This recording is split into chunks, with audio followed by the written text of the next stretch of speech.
ಹರೇ ಕೃಷ್ಣ ನಮಸ್ತೆ ಸ್ನೇಹಿತರೆ, welcome back to my YouTube channel.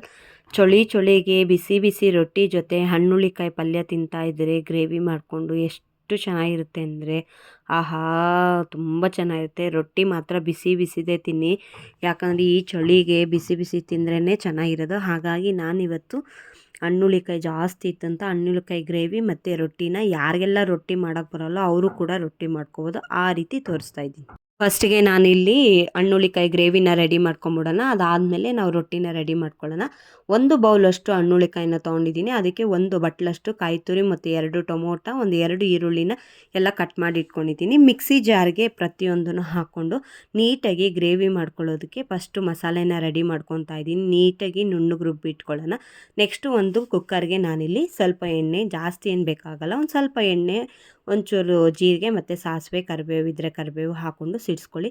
Next ನಾನಿಲ್ಲಿ ಹಣ್ಣುಳಿಕಾಯಿ ಏನು ತೊಗೊಂಡಿರ್ತೀವಲ್ಲ ಹಣ್ಣುಳಿಕಾಯಿನ ಕ್ಲೀನ್ ಮಾಡಿ ಇಟ್ಕೊಂಡು ನೋಡಿ ನೀಟಾಗಿ ಸ್ವಲ್ಪ ಕೈ ಆಡಿಸ್ಕೊತೀನಿ ಎಣ್ಣೆ ಒಳಗಡೆ. ಇದಾಗ್ತಿದ್ದಂಗೆ ಅರಿಶಿನ ಪುಡಿ, ಸಾಂಬಾರು ಪುಡಿ, ಖಾರದ ಪುಡಿ, ಧನಿಯಾ ಪುಡಿ ಇಷ್ಟನ್ನು ಕೂಡ ಹಾಕ್ಕೊಂಡು ಒಂದು 2 ರಿಂದ 3 ನಿಮಿಷದವರೆಗೂ ಅದನ್ನು ನೀಟಾಗಿ ತಿರುಗಿಸ್ತಾ ಇರ್ತೀರಿ. ನೋಡಿ ಈ ಟೈಪ್ ಆಗ್ತಾ ಇರುತ್ತೆ. ನೀರಿನ ಅಂಶ ಎಲ್ಲ ಕಮ್ಮಿ ಆಗ್ತಿದೆ. ರುಬ್ಬಿರೋ ಅಂಥ ಮಿಶ್ರಣವನ್ನು ಕೂಡ ಹಾಕ್ಬಿಟ್ಟು ರುಚಿಗೆ ಎಷ್ಟು ಬೇಕೋ ಅಷ್ಟು ಉಪ್ಪನ್ನಾಗಿ, ಜಾಸ್ತಿ ನೀರು ಹಾಕಬೇಡಿ, ಯಾಕಂದರೆ ಗ್ರೇವಿ ಟೈಪ್ ಮಾಡ್ಕೊಳ್ಳೋ ರೀತಿಯಿಂದ ಜಾಸ್ತಿ ನೀರು ಹಾಕೋ ಅವಶ್ಯಕತೆ ಇಲ್ಲ. ಓಕೆನಾ? ಇದು ಕೂಗೋಷ್ಟೊತ್ತಿಗೆ ನಾವು ಅಕ್ಕಿ ರೊಟ್ಟಿಗೆ ತಯಾರು ಮಾಡ್ಕೊಳ್ಳೋಣ ಬನ್ನಿ.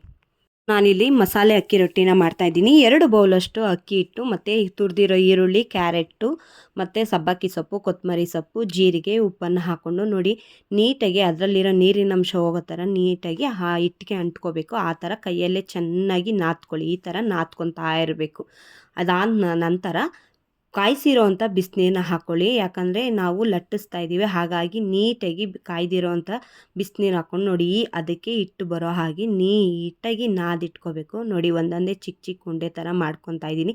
ಯಾರಿಗೆಲ್ಲ ರೊಟ್ಟಿ ಮಾಡೋಕ್ಕೆ ಬರೋದಿಲ್ವೋ ಅವರು ಕೂಡ ಈ ರೊಟ್ಟಿನ ಮಾಡ್ಕೋಬೋದು, ಯೋಚನೆ ಮಾಡಿಬಿಡಿ. ಒಂದು ಬಟರ್ ಪೇಪರ್ನ ತೊಗೊಂಡು ಬಟರ್ ಪೇಪರ್ಗೆ ಸ್ವಲ್ಪ ಎಣ್ಣೆನ ಹಚ್ಬಿಟ್ಟು ಅದಕ್ಕೆ ಸ್ವಲ್ಪ ಸ್ಪ್ರೆಡ್ ಮಾಡ್ಕೊಳ್ಳಿ ಅಕ್ಕಿ ಹಿಟ್ಟನ್ನ, ಯಾಕಂದರೆ ಅಂಟ್ಕೋಬಾರ್ದು ಅಂತ. ನೋಡಿ ಈ ಥರ ಲಟ್ಟಿಸ್ತಾ ಬನ್ನಿ. ನೀಟಾಗಿ ಲಟ್ಟಿಸ್ತಾ ಇದ್ದರೆ ನೋಡಿ ಎಷ್ಟು ನೀಟಾಗಿ ಅಂದರೆ ಅಷ್ಟು ನೀಟಾಗಿ ಚಪಾತಿ ಟೈಪ್ ತೆಳುಗೆ ಅಂದರೆ ತೆಳುಗೆ ಬರುತ್ತೆ. ಒಂದು ಚೂರು ಕೂಡ ಬಟರ್ ಪೇಪರ್ಗೆ ಅಂಟ್ಕೊಳ್ಳೋದಿಲ್ಲ. ಫಸ್ಟೇ ಒಂಚೂರು ಅಕ್ಕಿ ಹಿಟ್ಟು ಮತ್ತು ನೀವು ಎಣ್ಣೆ ಬೇಕು ಅಂದರೆ ಎಣ್ಣೆ, ತುಪ್ಪನ ಸವರ್ದಿಟ್ಕೊಂಡ್ರೆ ಸಾಕು. ಇದೇ ಥರ ಎಲ್ಲ ರೊಟ್ಟಿನೂ ಮಾಡ್ಕೊಬೋದು. ನೀಟಾಗಿ ಇದನ್ನು ಹೆಂಚು ಮೇಲೆ ಹಾಕ್ಬಿಟ್ಟು ಬೇಯಿಸ್ಕೊಳ್ಳಿ. ಎರಡೂ ಕಡೆ ಬೇಯಿಸ್ಕೊಬೇಕು. ನೋಡಿ ನಾನಿಲ್ಲಿ ನೀಟಾಗಿ ಬಿಡಿಸ್ಕೊತಾ ಇದ್ದೀನಿ. ಒಂಚೂರು ಕಿತ್ತೋಗೋದಿಲ್ಲ ರೀ. ಯಾರು ರೊಟ್ಟಿ ಮಾಡೋಕ್ಕೆ ಬರ್ದಲ್ಲೇ ಇರೋರು ನೀಟಾಗಿ ಆರಾಮಾಗಿ ತೆಳುಗೆ ಅಂದರೆ ತೆಳುಗೆ ರೊಟ್ಟಿ ಮಾಡಿಟ್ಕೊಬೋದು. ಒಂದು 5-6 ನಾನಿಲ್ಲಿ ರೆಡಿ ಮಾಡ್ಕೊತಾ ಇದ್ದೀನಿ. ಒಂದು ಸೈಡು ಹೆಂಚಿಟ್ಟು ಅದನ್ನು ಬೇಯಿಸ್ಕೊತಾ ಇದ್ದೀನಿ. ನೋಡಿ ಇವಾಗ ತೋರಿಸ್ತೀನಿ. ನೋಡಿ ಹೆಂಚು ಈ ಥರ ಕಾಯ್ತಿದ್ದಂಗೆ ಬಟರ್ ಪೇಪರ್ ಸಮೇತ ರೊಟ್ಟಿನ ಹಾಕಿ, ಬೇಕು ಅಂದರೆ ಒಂದು ಸೈಡು ನೀವು ಎಣ್ಣೆನ ಇಲ್ಲ ನೀರನ್ನ ಹಚ್ಕೋಬೋದು. ನಾನು ಇಲ್ಲೇನೋ ಹಾಕೋತಾ ಇಲ್ಲ. ನೋಡಿ ನೀಟಾಗಿ ಈ ಥರ ರೊಟ್ಟಿ ಬೇಯಿಸ್ಕೊತಾ ಇದ್ದರೆ ನೋಡಿ ಎಷ್ಟು ತೆಳ್ಳಗೆ ಅಂದರೆ ತುಂಬ ತೆಳುವಾಗಿರುತ್ತೆ. ಒಂದು ಹಾಟ್ ಬಾಕ್ಸ್ಗೆ ಹಾಕಿಟ್ಕೊಂಡ್ರೆ ನೋಡಿ ನೀಟಾಗಿ ಅಕ್ಕಿ ರೊಟ್ಟಿ ರೆಡಿಯಾಗಿದೆ. ನೆಕ್ಸ್ಟು ನಾನಿಲ್ಲಿ ಗ್ರೇವಿ ಕೂಡ ತೋರಿಸ್ತಾ ಇದ್ದೀನಿ. ನೋಡಿ ಒಂದು ವಿಜಿಲ್ ಹೊಡೆದು ಬಿಟ್ಟಿದೆ, ಗ್ರೇವಿನೂ ರೆಡಿಯಾಗಿದೆ. ನೋಡಿ ಗ್ರೇವಿ 2 ವಿಜಿಲ್ ಹೊಡ್ಸ್ಕೊಂಡಿದ್ದ ತಕ್ಷಣ ನೀಟಾಗಿ ಕಾಳು ಕೂಡ ಸ್ಮೂತಾಗಿ ಸಾಫ್ಟಾಗಿ ಬೆಂದೋಗಿದೆ. ಒಂದು ಚೂರು ಕೂಡ ಏನಿಲ್ಲ. ನೋಡಿ ಜಾಸ್ತಿ ನೀರು ಹಾಕ್ಕೋಬೇಡಿ, ಯಾಕಂದರೆ ಗ್ರೇವಿ ಟೈಪ್ ಮಾಡ್ಕೊಳ್ಳೋದ್ರಿಂದ ಇಷ್ಟು ಇದ್ದರೆ ಸಾಕು. ಚಪಾತಿ, ಪೂರಿ, ದೋಸೆ, ರೊಟ್ಟಿ ಈ ಥರ ಎಲ್ಲದಕ್ಕೂ ತುಂಬ ಚೆನ್ನಾಗಿ ಕಾಂಬಿನೇಷನ್ ಆಗುತ್ತೆ. ಯಾವ ಸೀಸನ್ ಯಾವ ಕಾಳು ಬರುತ್ತೋ ಅದರಲ್ಲಿ ಮಾಡ್ಕೊಂಬಿಡಿ. ನೋಡಿ ನಾನು ಅಕ್ಕಿ ರೊಟ್ಟಿ ಜೊತೆ ಹಣ್ಣುಳಿಕಾಯಿ ಗ್ರೇವಿನ ತೊಗೊಂಡು ತಿಂತಾಯಿದ್ದೀನಿ. ಚಳಿಗೆ ಬಿಸಿ ಬಿಸಿಯಾಗಿ ಅಕ್ಕಿ ರೊಟ್ಟಿ ತಿಂತಾಯಿದ್ರೆ ಆಹಾ ಸೂಪರಾಗಿರುತ್ತೆ.